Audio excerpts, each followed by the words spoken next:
Welcome to the Newsworthy. All the day's news in less than 10 minutes. Fast, fair, fun, and on the go. Thanks so much for pressing play. Today, 2 calls for ethics investigations in Congress, a big pipeline leak, and a ban on elephant trophies just got lifted. Plus, high-tech cities, apartments, and trucks. All that and much, much more in less than 10 minutes. I'm Erica Mandy. Today is Friday, November 17th. You ready? Let's do this. All right, as expected, it passed. I'm talking about the House version of the tax bill. It at least got through the House, and it will now go on over to the Senate. The Wall Street Journal reports in the House, all but 13 Republicans voted for it, but no Democrats voted for it. Remember, the House and Senate eventually have to agree, and right now, the Senate plans to vote on its own version, possibly the week after Thanksgiving. And well, there are some signs they could struggle for enough support.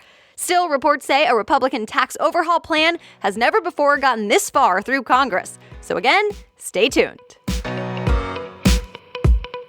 Another politician just got accused of sexual harassment and assault. It's Franken, a Democrat from Minnesota.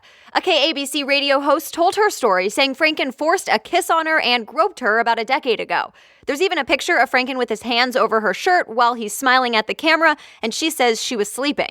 The New York Times reports Franken says he remembers it differently, but he still apologized and says the jokes he once thought were funny as a comedian aren't funny.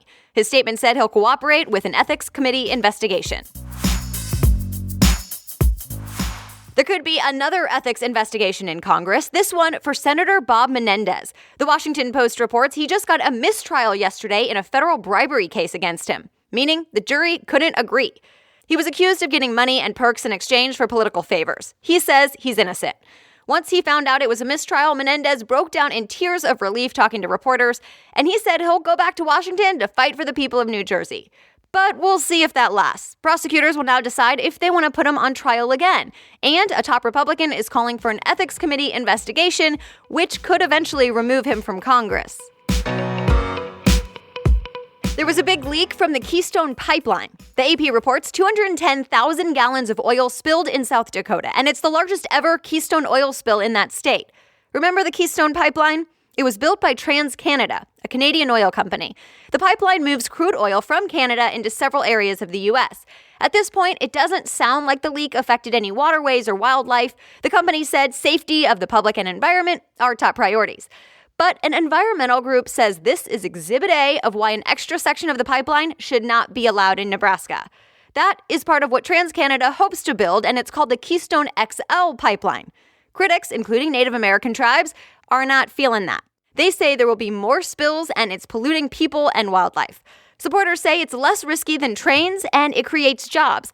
President Trump already approved a federal permit for that new project. It's now up to Nebraska regulators. And check out this timing. They plan to decide next week if the Keystone XL pipeline project gets a thumbs up or a thumbs down. Hunters can now bring back elephant skulls and tusks into the U.S. from 2 African countries.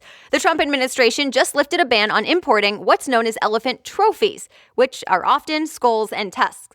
The ban was first put in place by the Obama administration, but now the U.S. Fish and Wildlife Service said it found that allowing Americans to bring back the trophies would actually help protect elephants. That what they call legal, well-regulated sport hunting would give local communities a reason to put money into conservation. The ban was lifted on imports from Zambia and Zimbabwe. Critics, though, like the Humane Society in the U.S., said this is a major problem. They say elephants are on the threatened species list, and they don't want hunters to have the green light to just go and kill them. By the way, this comes as there are some big-time political changes happening in Zimbabwe right now.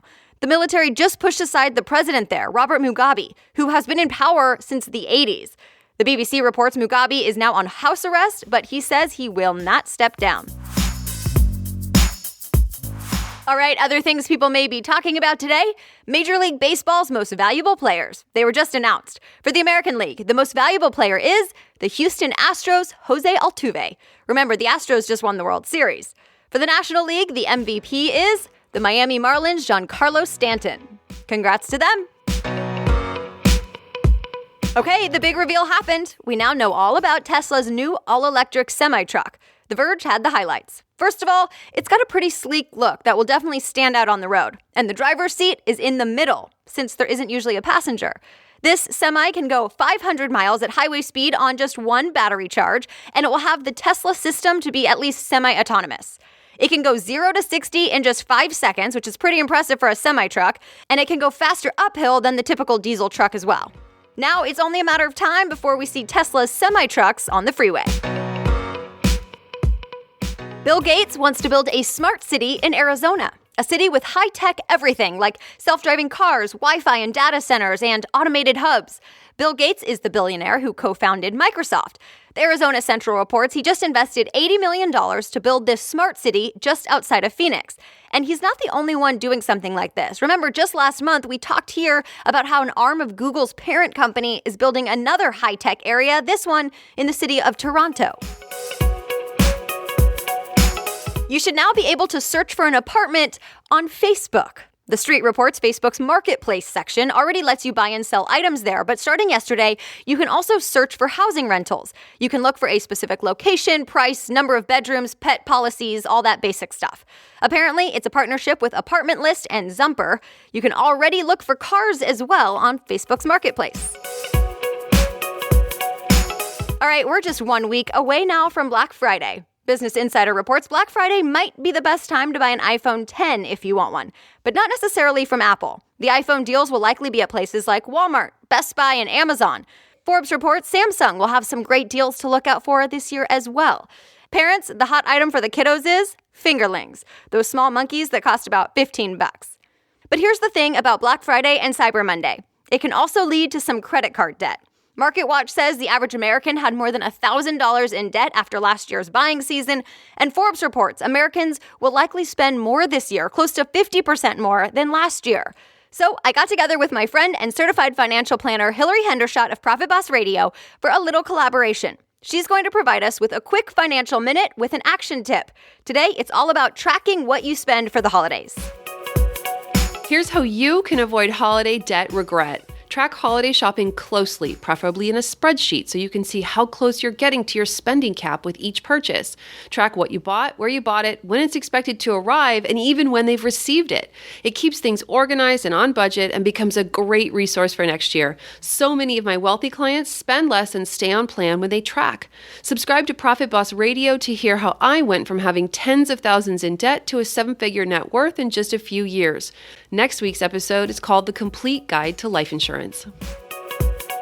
Hillary's great, and she's doing a live in-person wealth building workshop for women in January. So go check it out. You can buy early bird tickets right now at ProfitBossLive.com.